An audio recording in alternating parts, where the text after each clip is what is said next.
نماز میں دل لگانے کا طریقہ کیا ہے؟ جب بھی ہم نماز پڑھنا شروع کر دیتے ہیں کچھ نہ کچھ خیالات آنا شروع ہو جاتے ہیں.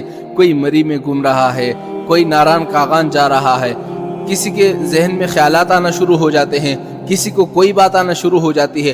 لوگ پریشان ہو جاتے ہیں کہ بھئی ہم نماز کے اندر دل کیسے لگائیں. بھئی کوئی مشکل مسئلہ نہیں ہے، کوئی آسان سا حل ہے. حل یہ ہے کہ میں آپ کو 5 طریقے بتاؤں گا. ان 5 طریقوں میں سے کسی ایک طریقے پر بھی اگر آپ عمل کر لو تو آپ کا نماز کے اندر دل لگنا شروع ہو جائے گا. وہ 5 طریقے کون سے ہیں؟ بڑے آسان ہیں. ان 5 طریقوں میں سے کوئی ایک طریقہ اختیار کر لو. پہلا طریقہ یہ ہے کہ جب آپ نیت کر لیں نا نماز کی، نماز پڑھنا شروع کر دیں، تو آپ اپنے ذہن میں یہ تصور لائیں کہ مجھے اللہ دیکھ رہا ہے کہ میں کس طرح نماز پڑھ رہا ہوں، کس طرح تلاوت کر رہا ہوں، کس طرح قیام کر رہا ہوں، کس طرح رکوع کر رہا ہوں، کس طرح سجدہ کر رہا ہوں. یعنی ہر رکن میں یہ خیال دل میں جمائے رکھیں کہ اللہ مجھے دیکھ رہا ہے. جب اس بات پر آپ نا 1-2 ہفتے پر عمل کرو گے، مشق کرو گے نا بار بار، تو انشاءاللہ نماز کے اندر آپ کا دل لگنا شروع ہو جائے گا، پھر خیالات نہیں آئیں گے. پہلا طریقہ ہو گیا. اچھا، دوسرا طریقہ کیا ہے کہ نماز کے اندر جو تلاوت اور اذکار اور تسبیح ہوتی ہے نا، سب عربی میں ہے. ہاں، پوری نماز عربی میں ہے، لیکن ان کا جو اردو ترجمہ ہے نا، اس کی طرف آپ غور رکھیں. جو پڑھے لکھے لوگ ہیں وہ تو یہ کر سکتے ہیں. الحمدللہ رب العالمین، تمام تعریفیں اس اللہ کے لیے ہیں جو 2 جہاں کا رب ہے.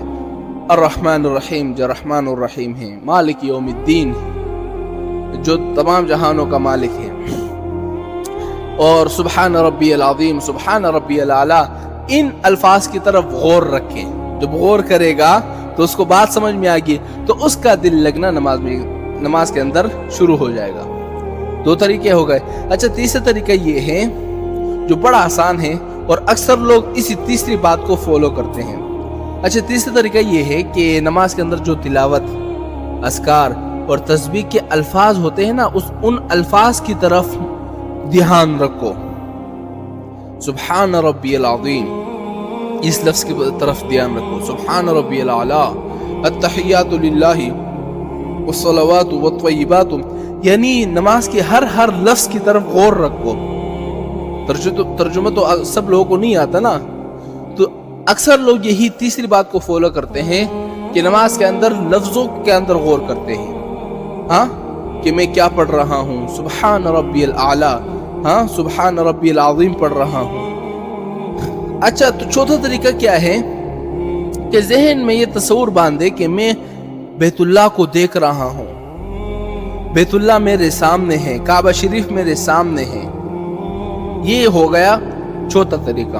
اچھا، 5واں طریقہ یہ ہے کہ نماز کے اندر جتنے ارکان ہیں وہ سوچ کر ادا کرے. کیسے؟ مثال کے طور پر نیت باندھنے کے بعد یہ سوچے اب میں قیام کر رہا ہوں، اب میں رکوع کر رہا ہوں، اب میں سجدہ کر رہا ہوں، اب میں سلام پھیر رہا ہوں، اب میں تشہد میں بیٹھا ہوا ہوں. جب ان چیزوں کی طرف آپ کا سوچ جائے گا، انشاءاللہ چند دنوں کے بعد آپ کا نماز میں دل لگنا شروع ہو جائے گا.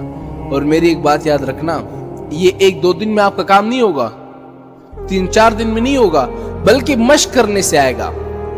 کئی دفعہ آپ کرو گے نا، 1-2 ہفتوں تک کرو گے تو انشاءاللہ نماز کے اندر آپ کا دل لگتا جائے گا، پھر یہ خیالات نہیں آئیں گے.